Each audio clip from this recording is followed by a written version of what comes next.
Hey, everybody, welcome back to my channel. I am Angela. I am a full time voiceover artist and audiobook narrator. And this channel right here is dedicated to those of you who are just getting started in this wonderful world of voiceover, in the hopes that I can share with you some tips and some techniques and, some of the other things that I kind of learned along my own journey into this wonderful industry. So, what I thought I would do today, which I had seen somewhere else that was actually pretty informative and interesting because it's kind of like Q&A roulette.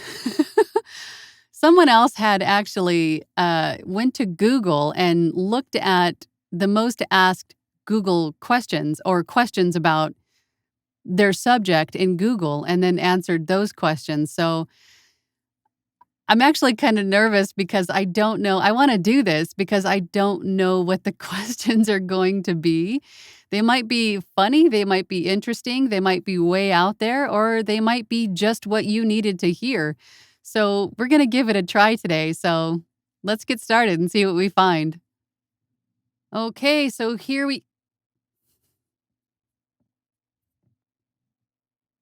Nat. I don't know where these things come from or how they even. There's nothing even interesting in here, just me and my microphone. Got two turntables and a microphone. I wish I had turntables. Get out of here. God.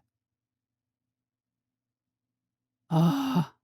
Okay, here we are with our friend Google. Let's see what Google has for us today.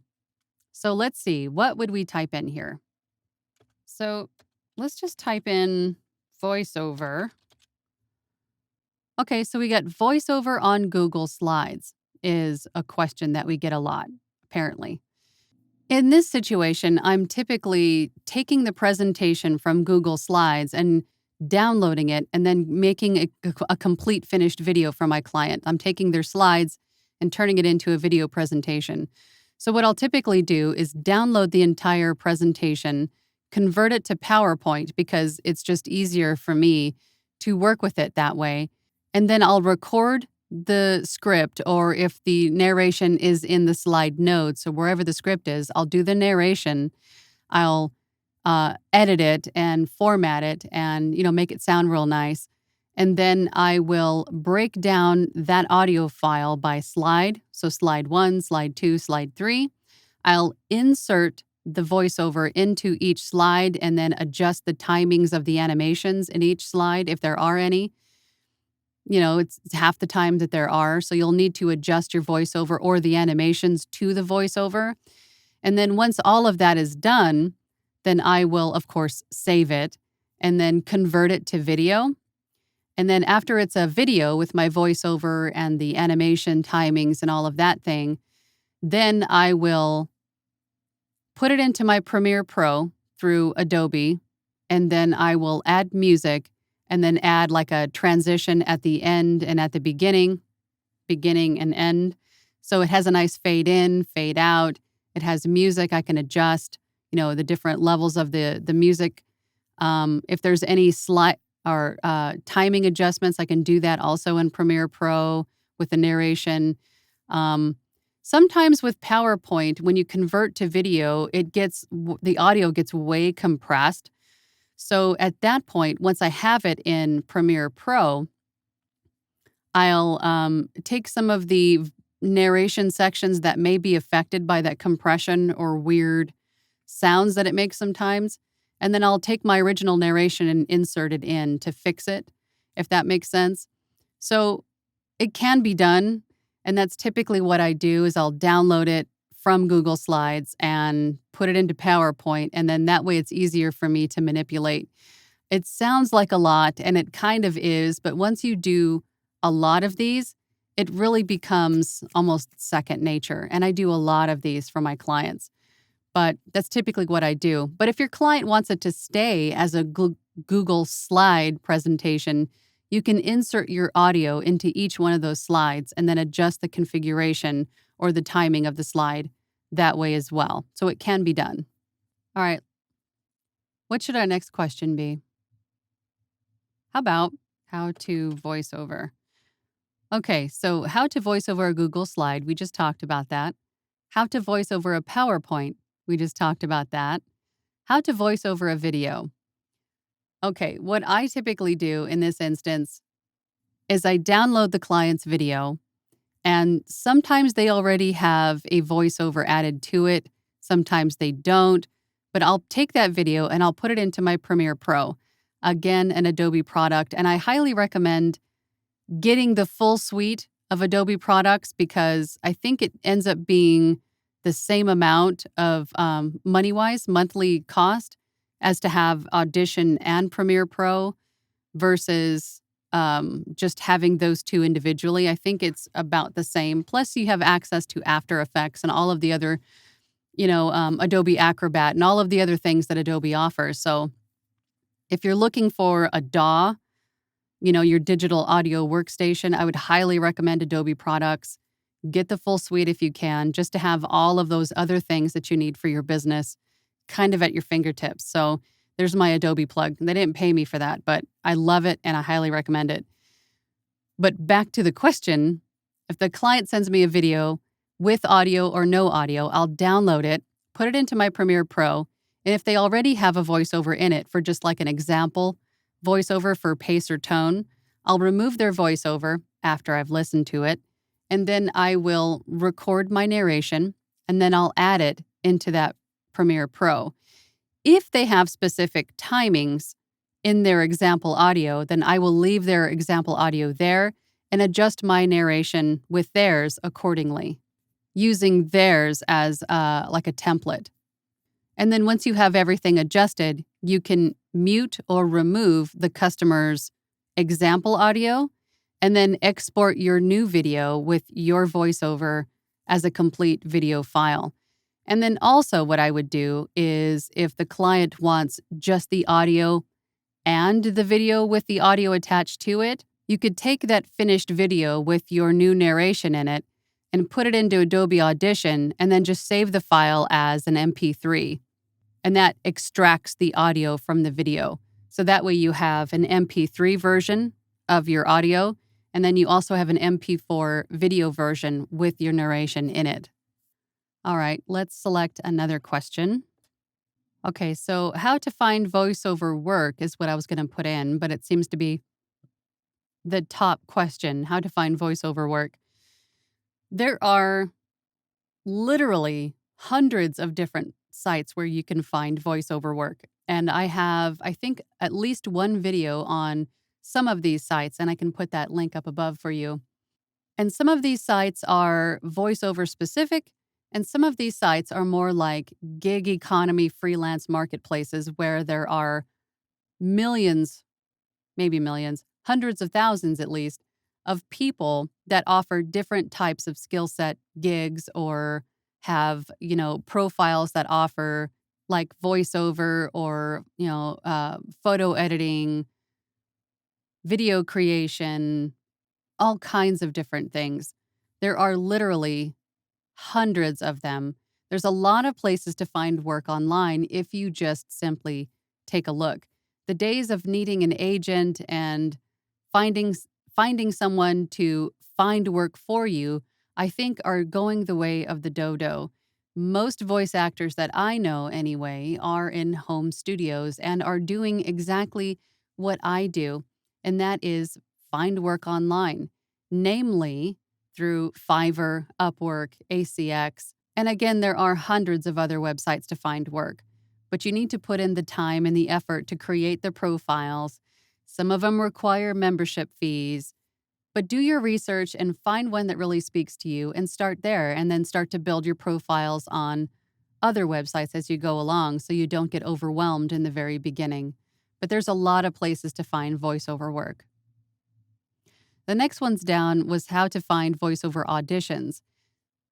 Same thing. All of these other sites that you can find voiceover work on, some of them require you to audition, some of them don't.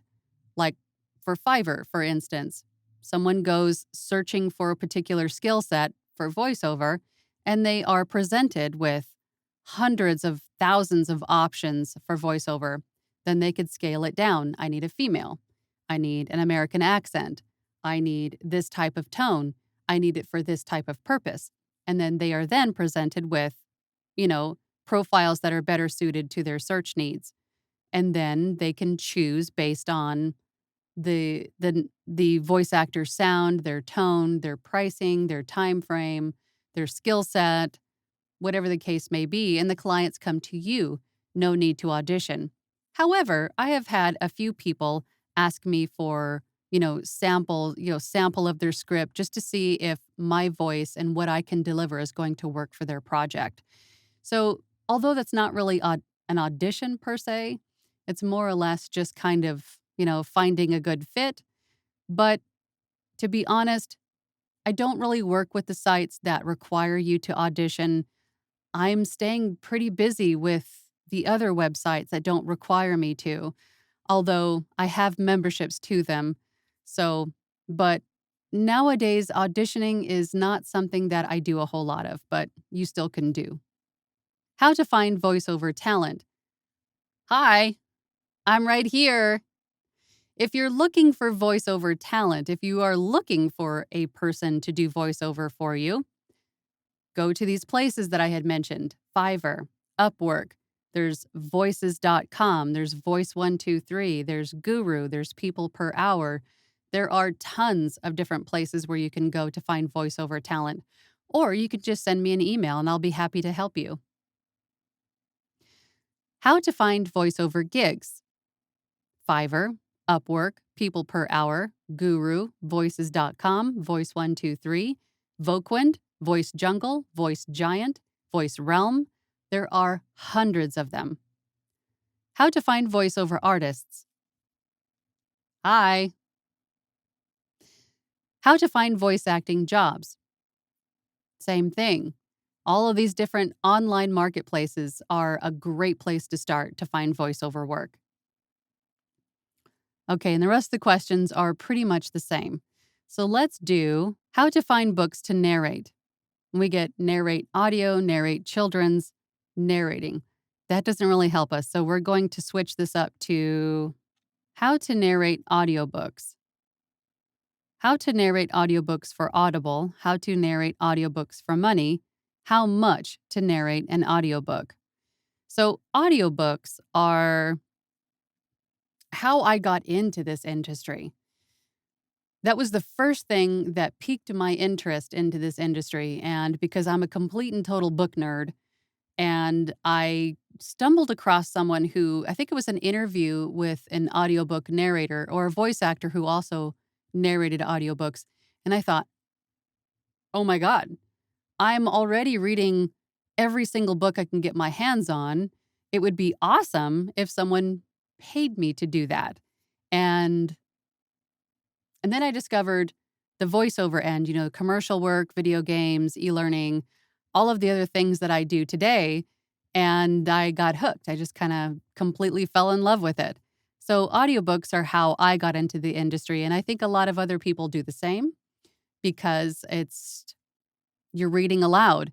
But there is more to it than that. There is, breath control. There's the technical side of formatting and editing and, the different file types. And there's a lot to it. And I have a few videos here on YouTube where I go over a lot of the different nuances of audiobooks, audiobook narration, the standards, the requirements, the formatting, everything you could ever want to know almost about narrating audiobooks are here on my channel, and I'll put a couple links up above for you. But narrating audiobooks is a lot of fun, but again, it is a lot of work, especially if it's a larger book. They do take time, they do take some skill, and they do take some know-how. But if you need an audiobook narrator, or if you are an audiobook narrator who is looking for work, ACX is a great place to start.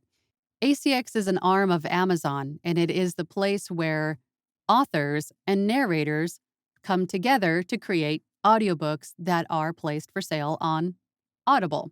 And there are a few other places where you can find audiobook work as well or distribute audiobooks. And that's, you got Findaway Voices, you've got Author's Realm, and there are a few others, but ACX is absolutely the biggest. in my opinion, right now. Let's see what other questions we can find.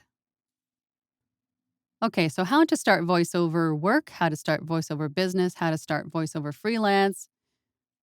As a teenager, read it with no experience. Okay, so how to start voice acting with no experience. That's a good one because what I have found through my own journey into voiceover, because obviously I had no experience. I mean, back in high school, I took a stagecraft class. That was about the closest I got to learning anything about acting in general. But of course, I did have a coach. I had a coach for about a year who helped me with all the nuances of voiceover and the business. And me, myself, loving the theater, I had a little bit of an idea of how to emote. And then on top of that, I spent the last 20 years in the automotive industry in sales and finance and, service. So, with the sales aspect of it, I learned how to color certain words and how to inflect and how to, direct attention, that sort of thing. So, with the experience that my life experience that I already had, I utilized that to convey my own meaning of scripts, if that makes sense. So, to start, I just jumped in. I signed up with ACX first and started with audiobooks. I think most of us do. And then we move into Fiverr and then or Upwork or both. And you just start to create your profile and you create some gigs and clients will eventually start purchasing your gig or start, sending you invitations to interview for contracts on Upwork. And you just slowly start to build your business. You start to find your niche, you start to find things that you really enjoy, you start to practice more, you start to learn more. It really just starts to snowball. But you need to just jump in, take a deep breath, find a place where you want to start and jump in because you cannot get to where you want to be without taking that first step. And I know that first step is hard. Believe me, I've been there. But you need to just summon all your courage and maybe start with one site if you're really, really nervous about it, or if you're really, really limited on time. Start with one site, get a feel for talking to the clients, get a feel for how the order and delivery part of this works, on these websites. Get a feel for the editing and the formatting and the delivery of files, that sort of thing. And then start to branch out once you're more comfortable. And then you can start to really start, filling out profiles here and here and here. And then it just starts to become second nature. And you start to learn different emotions and your own range of voice and all of the different things that you can do that maybe you thought that you couldn't or didn't want to do, that maybe you're good at them. There's a lot of learning about yourself and the things that you can do that I think were very eye-opening for me during this whole adventure into voiceover. But the best way to start is just to start. But you just have to start. I had no experience. I just took my own personal experience from my own life and applied it. And I'm here now 3 years later. So it can be done. You don't have to have any, certifications or any, professional training. Just take what you know and roll with it and learn as you go. Okay, guys, that was fun. I think we'll have to do that again in the future sometime. But if you have any questions about today's video or any questions for me, voiceover related, audiobook related, please feel free to leave a comment down below or send me an email. I always love hearing from you guys. Thanks so much for spending some time with me today. If you found this video helpful, hit that like button and subscribe because why not? Thank you so much, and I'll see you on the next one. Bye.